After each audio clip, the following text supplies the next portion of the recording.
Olá a todos, um bom dia. Hoje é dia 21 de março, agora são 10 horas e 40 minutos. Esta é a Rádio 3B em 140,3.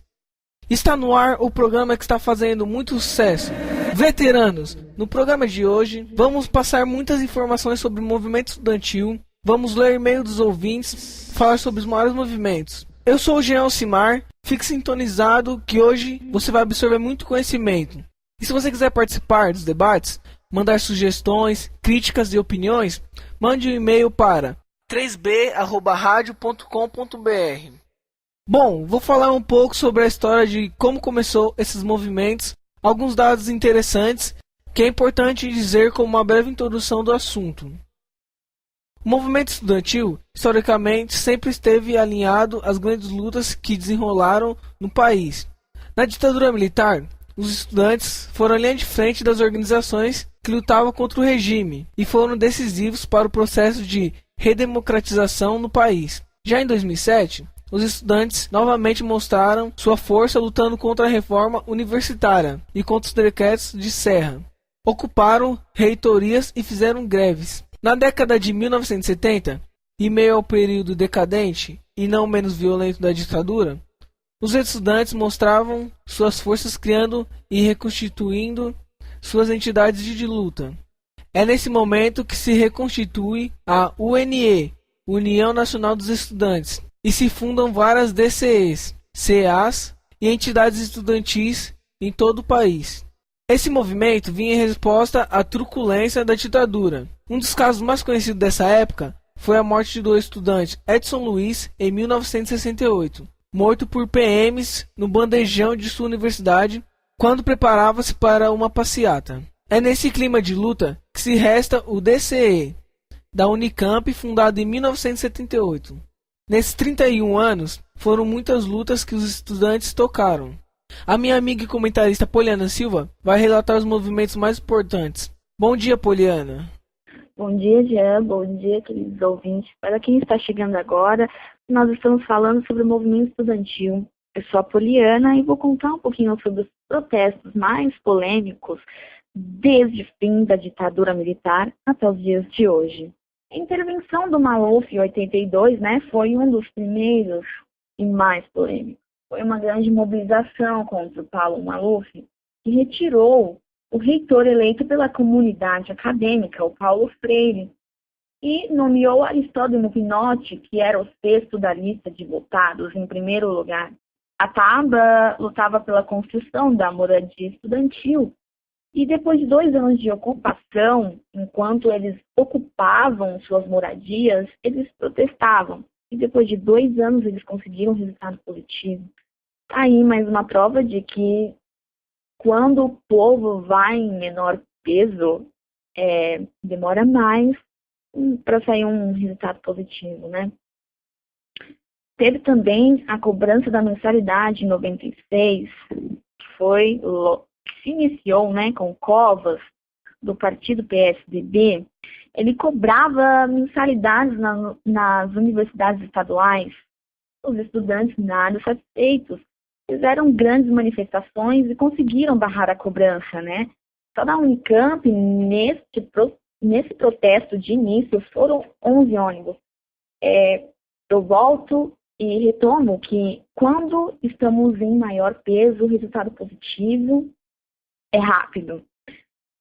Também teve a greve de 2000, onde estudantes e professores, toda a rede do ensino estadual e público, lutavam pela precarização e os baixos salários do funcionalismo público, Até hoje, há ameaças de que professores entrem em greve por conta dos salários, que são muito baixos.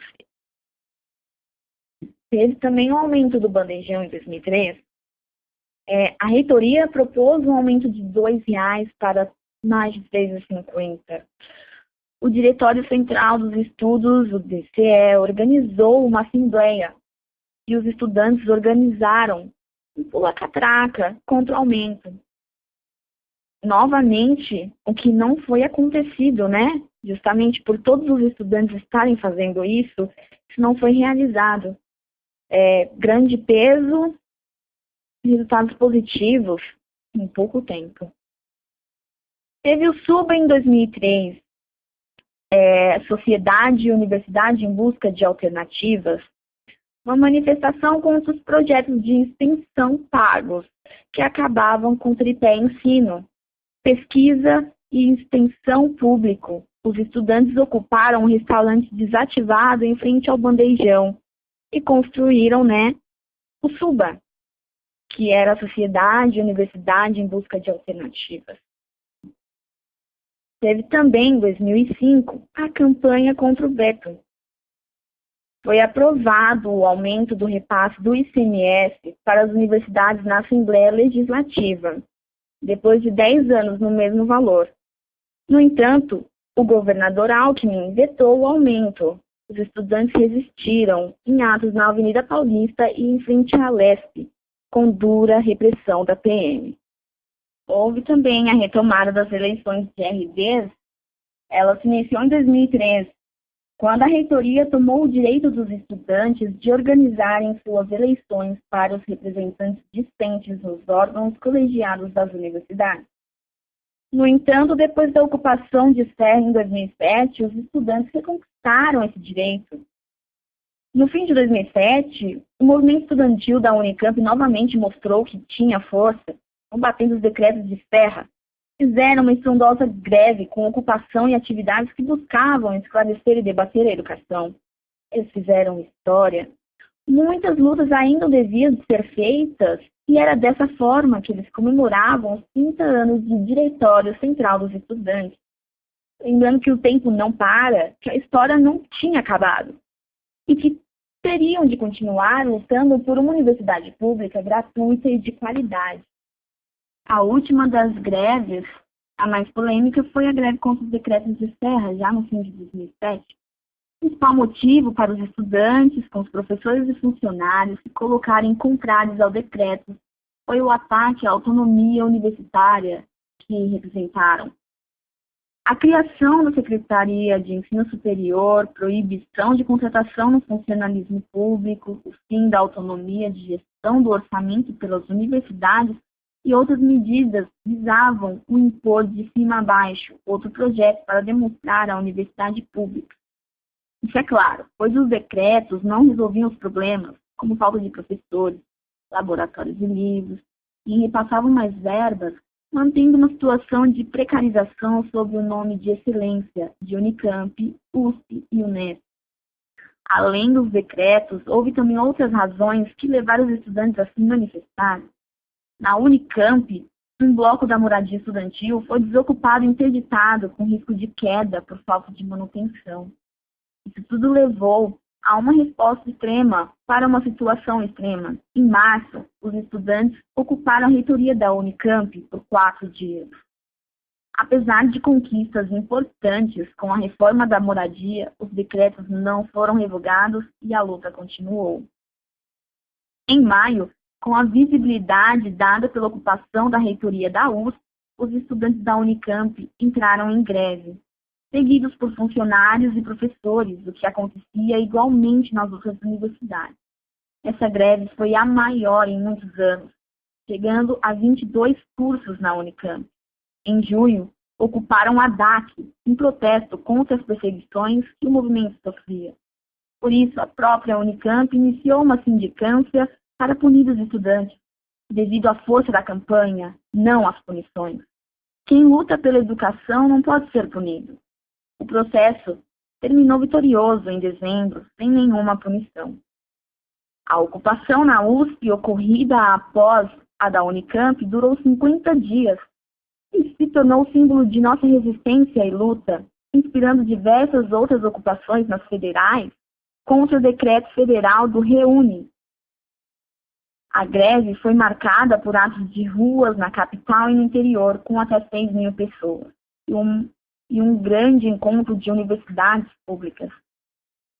No dia do maior ato da greve, 31 de 5 de 2007, o governador editou o decreto declaratório, que voltou atrás e recuperou parte da autonomia, mas deixando claro que, apesar de nossa vitória, o governo não pararia com os ataques. Por isso, precisavam estar preparados para lutar contra as medidas que ataquem a educação pública. Eu falei um pouco sobre os mais polêmicos movimentos estudantis. O Kevin vai entrar com uma conclusão de tudo isso.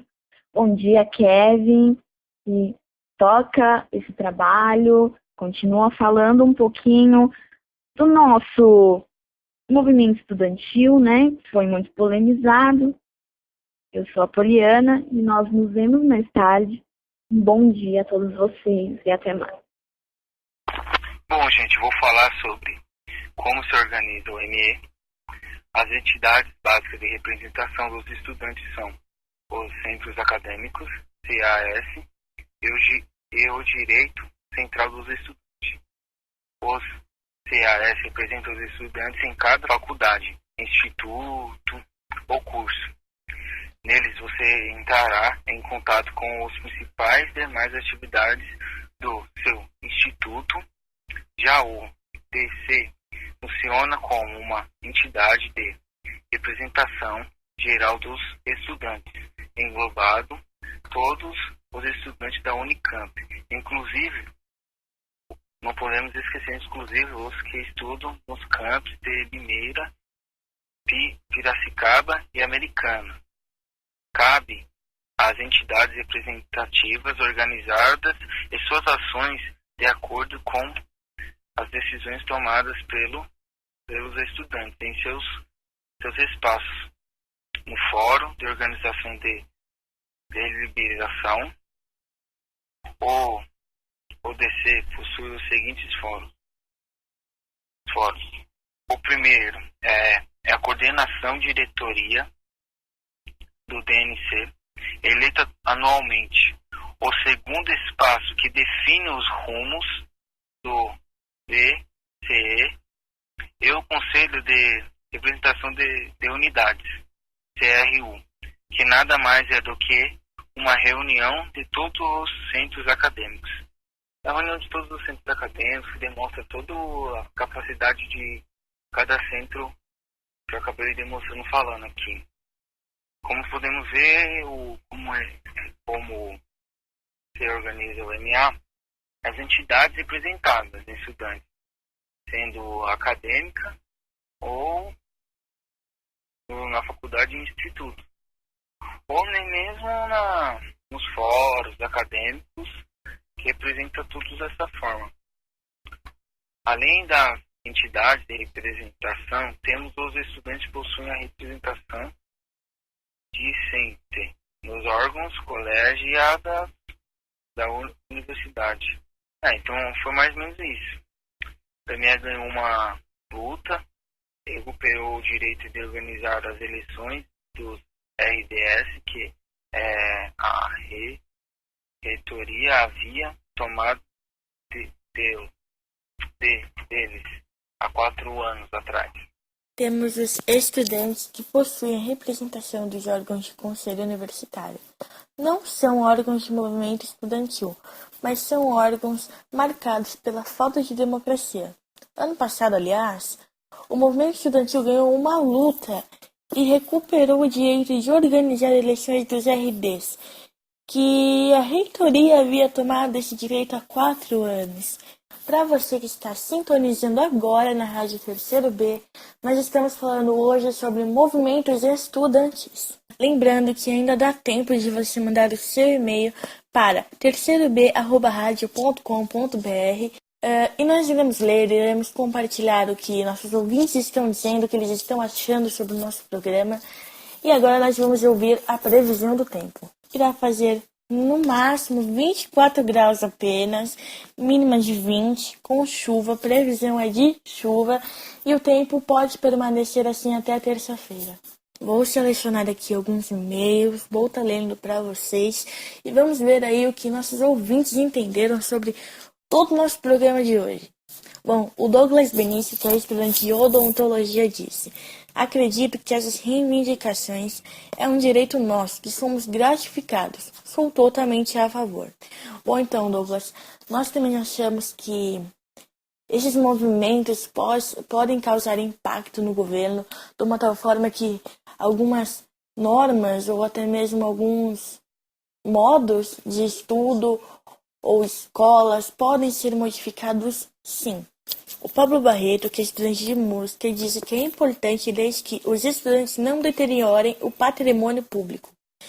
Corretamente, acho que todo mundo tem que ter aí o senso de reivindicar, mas não destruir o que é nosso até, né? A Tamires Alves, ela é trabalhadora, ela trabalha num teatro e ela disse que o Brasil precisa de um tapa na cara, pois para construir estádios com o dinheiro público são rápidos. Agora, para fazer melhorias em escolas é raramente algo que acontece. Esse foi o programa de hoje. Obrigado a todos os ouvintes. Fiquem agora com o programa 3B Music. Um abraço a todos e até o próximo programa.